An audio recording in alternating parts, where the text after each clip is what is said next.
समुद्रतीरे शशिना प्रतिष्ठितं प्रभासतीर्थे परमं पवित्रं ज्योतिर्मयं गुर्जरभूमिरत्नं तं सोमनाथं सततं नमामि।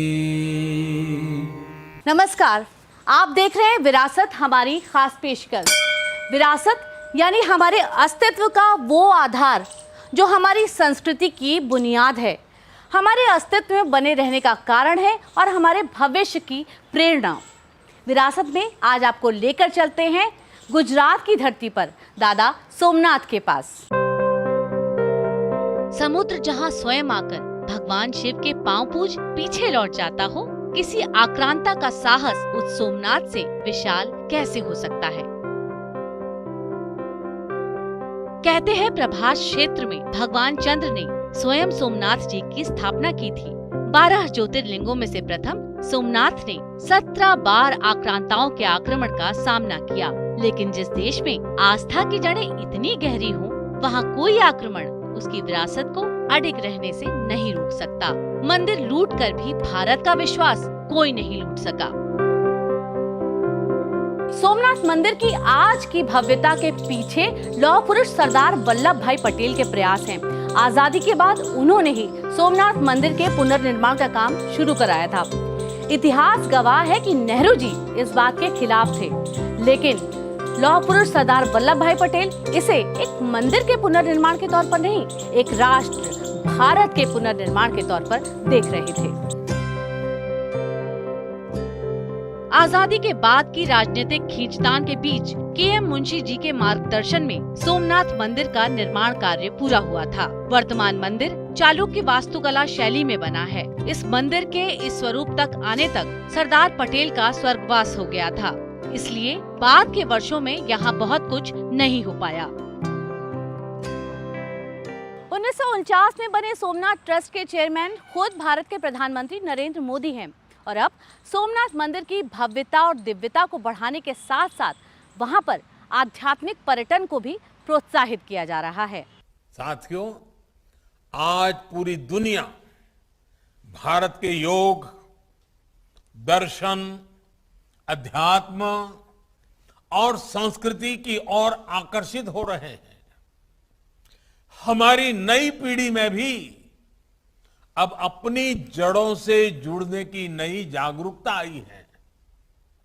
इसलिए हमारे टूरिज्म और आध्यात्मिक टूरिज्म के क्षेत्र में आज राष्ट्रीय और अंतर्राष्ट्रीय संभावनाएं हैं।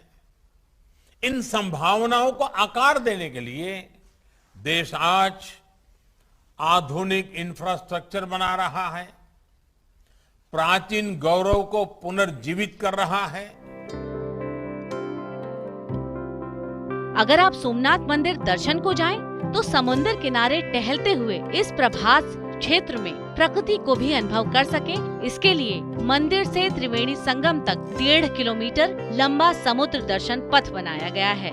मंदिर परिसर का 1800 स्क्वायर मीटर में नवनिर्माण किया गया है। गर्भगृह और शिखर के कलश को सोने से सजाया गया है। मंदिर में लाइट एंड साउंड शो की व्यवस्था है, जिससे सोमनाथ दादा के वैभव को आप उसी दिव्य रूप में महसूस कर सकें। सोमनाथ प्रदर्शनी गैलरी में आप उन अवशेषों को भी देख पाएंगे जो आक्रमण में खंडित हो गए।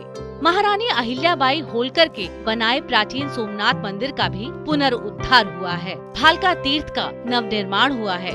मंदिर में आसानी से प्रवेश हो सके सन्मुख प्रवेश द्वार बनाया गया है। फर्स्ट फ्लोर पर 2 हॉल और नीचे दुकानें बनाई गई हैं। इसके साथ ही पार्वती मंदिर का शिलान्यास भी किया गया है। केंद्र सरकार की प्रसाद योजना के तहत करोड़ों रुपए के विकास कार्य सोमनाथ परिसर में हो चुके हैं, यानी पहले फेज का काम पूरा हो चुका है। अब यहाँ एक पब्लिक प्लाजा के निर्माण की दिशा में काम चल रहा है। हर कालखंड की मांग रही है कि हर धार्मिक पर्यटन की दिशा में भी नई संभावनाओं को तलाशें। लोकल अर्थव्यवस्था से तीर्थ यात्राओं का जो रिश्ता रहा है उसे और मजबूत करें।